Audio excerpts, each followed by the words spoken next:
Baik, sekarang kita kasih kesempatan sudah ada Bunda Tiara di sini yang hadir. Ya, Silakan Bunda Masya Allah. mau tanya sama Silakan. AA. Assalamualaikum warahmatullahi wabarakatuh. Waalaikumsalam warahmatullahi wabarakatuh.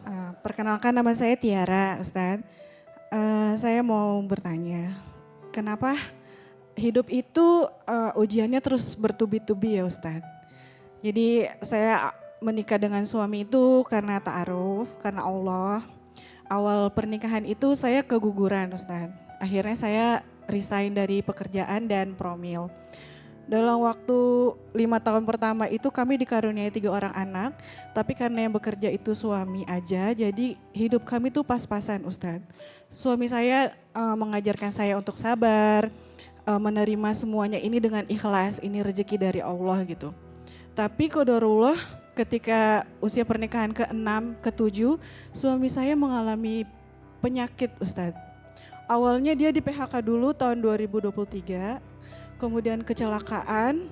Dari kecelakaan itu divonis penyakit langka, yaitu pengeroposan tulang seluruh badan yang akibatnya mengalami penyusutan sebanyak 20 cm tinggi badannya Ustaz. Komplikasi juga ginjal, jantung, dan infeksi paru-paru. Akhirnya dia harus cuci darah 2 kali seminggu. Kami bolak-balik ke rumah sakit. Qadarullah 40 hari sebelum pernikahan yang ke-8, beliau dipanggil oleh Allah kembali ke rahmatullah. Saya ingin bertanya Ustadz, kenapa pilihan hidup saya dan suami karena Allah itu terus ujiannya itu bertubi-tubi ya Ustadz. Setelah 30 hari suami meninggal itu, mama saya meninggal juga Ustadz. Dimana kondisinya sebelumnya mama saya itu tinggal bersama kami karena ayah sudah meninggal. Beliau mengalah karena suami saya sakit, pulang ke rumahnya bersama kakak saya. Saya tidak ada waktu untuk menemani beliau di rumah sakit mama saya karena kena cancer liver.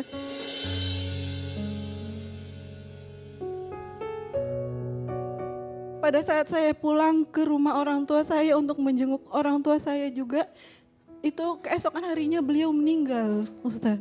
Saya merasa bersalah apakah saya menjadi anak yang durhaka kepada orang tua ketika saya tidak bisa menemani beliau ketika sakit, Ustaz. Terima kasih. Baik Bunda, izin mau tanya boleh sedikit? Boleh Ustaz. Gimana anak-anak waktu melihat kondisi almarhum ayahnya waktu sakit? Anak-anak selalu, anak pertama saya itu merasa bersalah Ustaz. Karena awal sakit kan beliau kecelakaan dulu. Kecelakaan itu mau mengantarkan anak saya ke sekolah. Jadi anak saya merasa bersalah gara-gara saya ya Abi jadi sakit terus nggak sembuh-sembuh gitu Ustaz. Jadi dia ada rasa bersalah anak pertama. Dan kedua yang ketiga tuh selalu nanya, Uma, Abi kapan sehatnya ya? Aku ingin main sama Abi, aku mau berenang sama Abi lagi gitu Ustaz.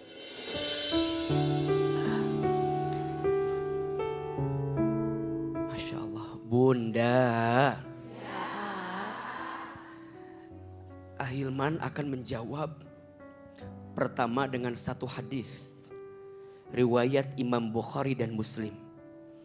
Rasulullah Shallallahu Alaihi Wasallam pernah bersabda, tidak ada seorang Muslim pun yang tertimpa suatu penyakit, kesedihan, kekecewaan, bahkan duri yang pernah menusuk kakinya, kecuali Allah akan menghapuskan dengannya sebagian dosa yang pernah dilakukannya. Maka mohon maaf, untuk kita yang sedang sakit, untuk kita yang sedang diuji, percayalah, kalau kita sabar, kalau kita ridha menerima ujian itu, Allah sedang menghapuskan setiap dosa yang pernah kita lakukan. Maka mohon maaf, untuk kita yang sedang sakit dan keadaan sakitnya membuat kita lebih dekat dengan Allah, justru kita lebih beruntung dan lebih bahagia dibanding mereka yang sehat. Tapi sehatnya tidak jadi jalan buat mendekat kepada Allah Subhanahu wa Ta'ala. Maka Bunda, jangan pernah merasa ujian itu adalah cara Allah membenci Bunda. Jangan merasa Bunda, Allah marah sama Bunda dengan sakit, jangan. Mulai hari ini tataplah semua ujian itu adalah cara Allah mencintai hambanya. Cara Allah mencintai Bunda. Suami sakit, kemudian suami wafat, kemudian ibu juga menyusul wafat. Allah yang menitipkannya lebih sayang kepada yang dititipkannya. Betul? Serahkan semua sama Allah. Yakin Allah tidak mungkin meletakkan sesuatu yang bikin kita sakit kecuali Allah menyiapkan banyak kebaikan. Genggam tangan anak-anak, melangkah lagi, sabar. Salam buat anak-anak, tetap kuat dan tegar. Ahilman sejak kecil juga anak yatim. Saya ditinggal ayah saya ketika saya kecil. Dan saya merasakan sekali bagaimana perasaan ibu, perasaan anak. Tapi percayalah, hidup harus terus melangkah. Hidup harus terus berjalan. Didik anaknya, bersamai anak-anak jadi anak yang soleh. Agar ayah dan neneknya yang telah kembali itu bisa mendapatkan kebaikan di sisi Allah Subhanahu wa Ta'ala. Amin ya Rabbal Alamin.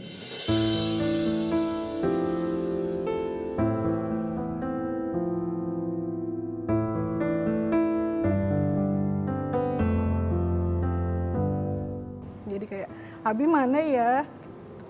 Aku mau main sama Abi gitu. Kalau yang kecil tuh masih menganggap Abinya tuh ada di rumah sakit gitu. Jadi dia masih belum paham kalau Abinya nggak akan pernah kembali lagi gitu. Hidup saya untuk anak-anak saya sekarang sampai berapa lama lagi sih di dunia ini gitu. Jadi nggak mau menyerah gitu. Alhamdulillah dapat kekuatan ya dari Ustadz ya. Terus juga Ustadz juga menjadi contoh buat saya sebagai orang tua. Optimis punya anak-anak yang soleh dan solehah kan, karena Ustadz juga bilang dia yatim sejak kecil gitu. Berarti kan ada harapan lah bagi saya untuk mendidik anak-anak saya jadi anak-anak yang soleh dan solehah. Kajian hati. Baik, selanjutnya kita langsung move on ya, bukan move up, move on dulu ke bintang tamu yang sudah hadir di sini, Mbak Baby Voice. Silahkan Mbak. Assalamualaikum Pak Ustadz. Waalaikumsalam warahmatullahi wabarakatuh. Perkenalkan, nama saya Baby. Saya ini berusia 32 tahun dan saya adalah ibu dari 3 orang anak. Qadarullah, saya adalah single mom. Saya memutuskan untuk berpisah dengan mantan suami saya di pernikahan ke-8 tahun. Saat anak saya berusia 6 tahun yang pertama, yang kedua berusia 4 tahun dan yang terakhir berusia 6 bulan. Saya berpisah dengan mantan suami saya karena selama pernikahan saya sering mendapatkan kekerasan. Baik secara verbal maupun secara fisik. Dan di pernikahan tahun pertama sampai tahun ketiga saya sering diremehkan karena saya tidak bekerja. Saya dibilang beban. Saya mendapatkan verbal abuse. Terus-terusan hampir setiap minggu saya mendapatkan kekerasan fisik juga. Kemudian saya memutuskan untuk berdaya. Saya bekerja kantoran, kemudian saat anak saya sudah mulai banyak, saya memutuskan untuk berbisnis dari rumah. Untuk membantu mencari nafkah agar saya tidak mendapatkan kekerasan.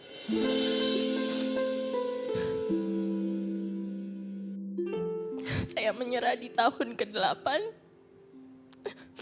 karena beliau juga nampaknya insecure karena bisnis saya makin baik. Saya bersekolah lagi, memiliki relasi yang luas. Beliau insecure dan kemudian berselingkuh juga Ustadz. Namun saya tidak punya bukti yang kuat atas perselingkuhan tersebut. Sehingga saya sebutnya hanyalah dugaan ya Ustadz. Akhirnya saya menggugat cerai beliau. Dan alhamdulillah anak-anak sampai sekarang masih sehat. Walau saya terpisah dari 2 orang anak saya Ustaz. Saya hanya tinggal dengan anak saya yang terakhir. Pak Ustadz, saya ingin bertanya, apakah keputusan saya untuk melepaskan kemelekatan saya pada anak-anak, status sebagai istri, itu sudah benar? Kemudian Pak Ustadz, saat ini di tahun ketiga saya menjadi seorang single mom, ada beberapa orang yang berusaha mendekati saya Pak Ustadz. Tapi jujur saya masih sangat berhati-hati Pak Ustadz. Mungkin Pak Ustadz bisa memberikan gambaran bagaimana laki-laki yang baik yang bisa menerima saya dan anak-anak saya. Terima kasih Pak Ustadz. Bunda, rumah tangga itu tidak akan bisa lepas dari yang namanya ujian. Kenapa AA? Karena rumah tangga itu tangga berharga menuju surga. Perjalanan panjang menuju surga itu pasti berat. Ada lika-likunya, ada cobaannya, ada ujiannya. Tapi lagi-lagi Ahilman sampaikan, tidak akan mungkin Allah meletakkan sesuatu dalam hidupmu kecuali di balik sesuatu itu Allah siapkan banyak kebaikan untukmu. Maka KBB untuk rumah tangga yang kemarin sudah berlalu, ambil pelajaran, ambil cerminan, dan kita jadi belajar untuk menemukan jalan terbaik ke depan. Pilihan untuk berpisah itu tidak mudah. Walaupun mohon maaf ya, pilihan berpisah itu harus dijadikan sebagai opsi yang paling terakhir ketika kita menghadapi permasalahan dengan suami, dengan pasangan kita. Beliau tadi menyampaikan ada sikap-sikap dari pasangannya yang tidak sesuai dengan syariat.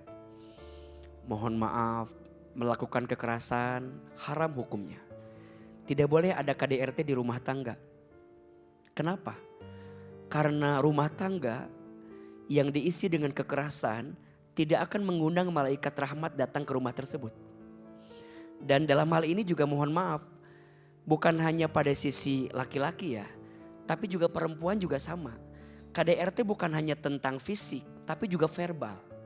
Bagaimana izin ya, istri belajar menghargai suami, istri belajar memuliakan suami, suami juga belajar menyayangi istri. Pada akhirnya rumah tangga itu saling menyayangi, saling mengasihi, saling mengerti, saling memahami, saling memberikan jalan kebaikan untuknya.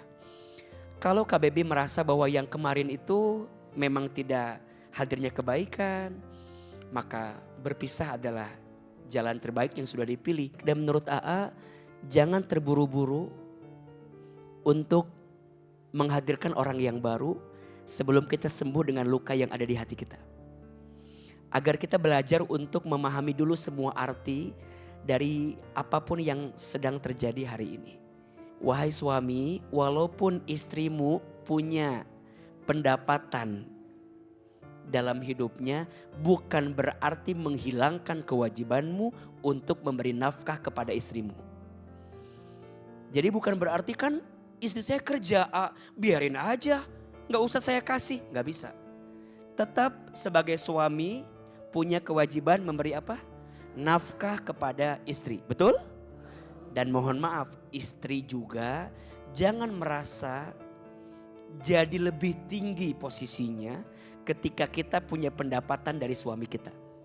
Apalagi kalau kita punya pendapatan lebih besar daripada suami kita.